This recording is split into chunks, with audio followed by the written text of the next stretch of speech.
irmãos, minhas irmãs, nessa semana a liturgia da igreja está nos propondo uma sequência de textos para nós meditarmos, rezarmos sobre a lei de Deus. Interessante, a lei de Deus, quando ela é escutada por uma pessoa que não tem a centralidade de Jesus Cristo em sua vida, ou ela pode parecer uma loucura, ou ela pode parecer uma coisa sem sentido, não é?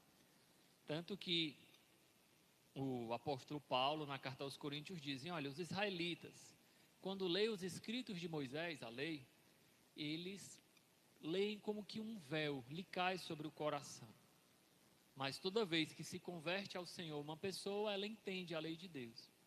De fato, Bento XVI falava que para aqueles que não conhecem a Deus, as leis de Deus podem parecer um fardo. Isso é verdade, não é?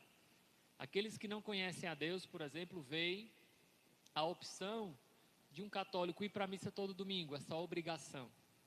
Parece um fardo, não é? Pagar o dízimo, parece um fardo. Ter que se confessar, parece um fardo. Mas Bento XVI complementa: mas para aqueles que amam a Deus, seguir a lei de Deus é a alegria do seu coração. Porque a lei que é dada no Antigo Testamento, ela tem um poder coercitivo, ou seja, tem um poder de punição. Até a gente diz, né? Se a lei não tiver uma punição, não é lei, não é? Se um pai disser para o filho assim: olha, não faça isso não, senão vou lhe dar um tabefe, né? E aí você vai, o filho faz aquilo e você não dá o tabefe. O que é que o menino entende? Que aquela lei não vale de nada, não é? Que a palavra do pai e da mãe não vale de nada. Então a lei, ela tem esse poder de coerção do Antigo Testamento. Mas a lei de Deus, pregada por Jesus Cristo, do que dizer o que é certo e o que é errado, a lei de Deus, ela tem o poder de nos dar a força de fazer o que é certo. Aquela lei do Antigo Testamento, que foi escrita por Deus com o seu dedo na pedra, é escrito por Jesus Cristo com o seu Espírito Santo nos nossos corações. É por isso que o Espírito Santo é chamado na tradição da igreja de o digitus dextere patris, o dedo da mão direita do Pai, porque é o Espírito Santo que inscreve no coração do homem a lei de Deus. Interessante, meus irmãos, é isso que o Evangelho fala. Se a vossa justiça não for maior do que a dos escribas e dos fariseus. Os fariseus e os escribas observavam meticulosamente mais de 600 prescrições, o que fazia referente a tudo, ao modo de comer, ao modo de falar, ao modo de andar.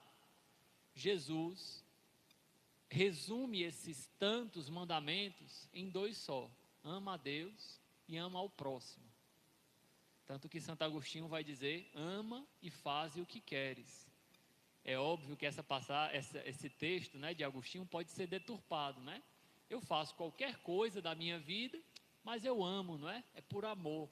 E aí eu estou liberado para fazer qualquer coisa. Não, eu acredito que não era bem isso que Santo Agostinho queria dizer.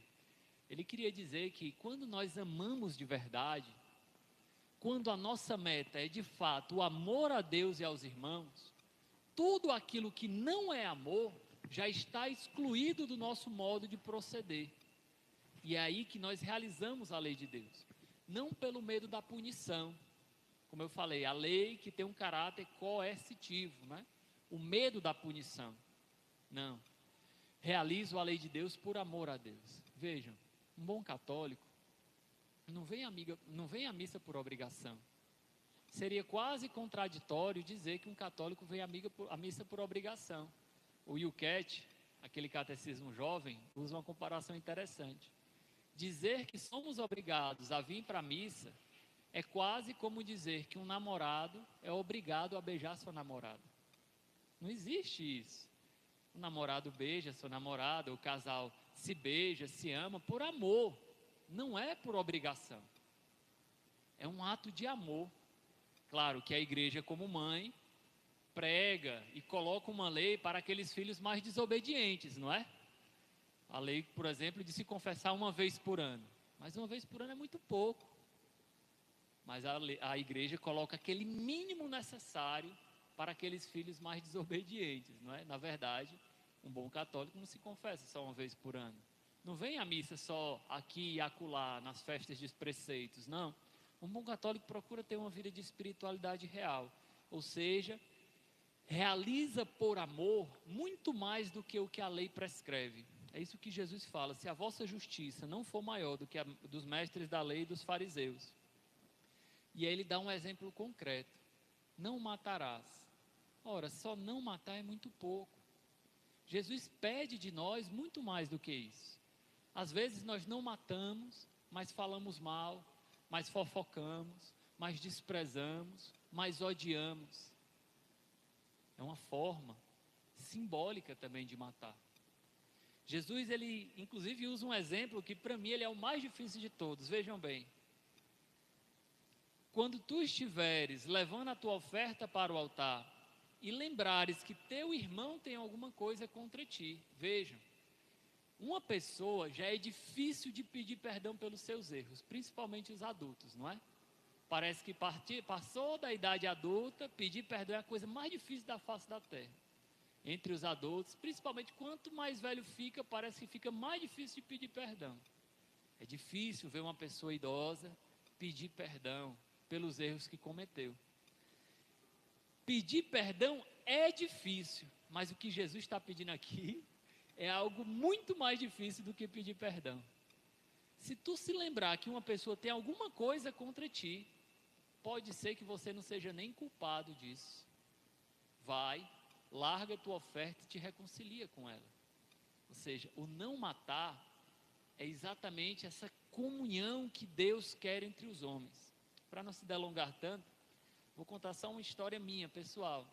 Veja, não sou exemplo para ninguém, mas é uma pequena história que aconteceu comigo e que eu posso dar esse bom testemunho. Eu acredito que vocês têm outros muito melhores para dar.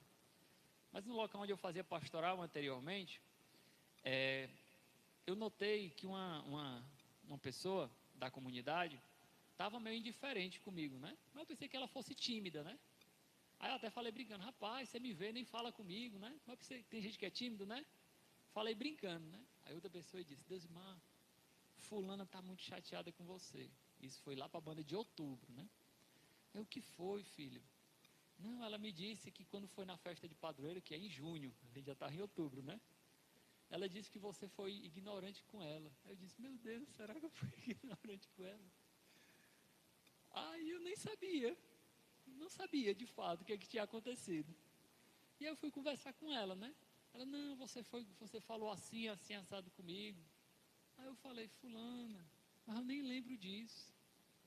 Aí eu falei para ela: eu queria lhe pedir perdão para saber o que é que eu fiz, né? Porque nem lembro o que é que eu fiz.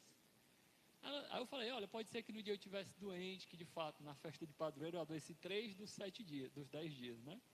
Podia que eu estivesse doente, eu não sei. Ela: não, mas... Aí eu falei: filha, presta atenção no que Jesus disse. Se você estava chateada comigo, por que você não veio falar? Eu com certeza ele ia pedir perdão. Estou aqui depois, nem sabia o que tinha acontecido. Você guardou esse rancor por mais de 3 meses e eu não tive nem a oportunidade de lhe pedir perdão. Eu não sei se o coração dela mudou ou não, sabe? Mas às vezes a gente guarda rancor das pessoas, às vezes de coisas que a gente nem sabe o que as pessoas fizeram, não sei. Nós que temos que tomar a prioridade.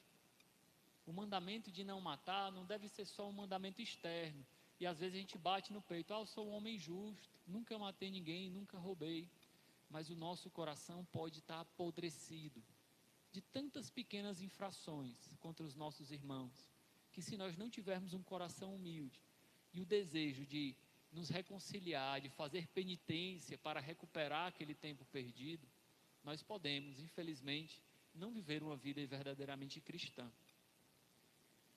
Se a vossa justiça não for maior que a justiça dos mestres da lei e dos fariseus, vós não entrareis no reino dos céus. Glória ao Pai, ao Filho e ao Espírito Santo, como era no princípio.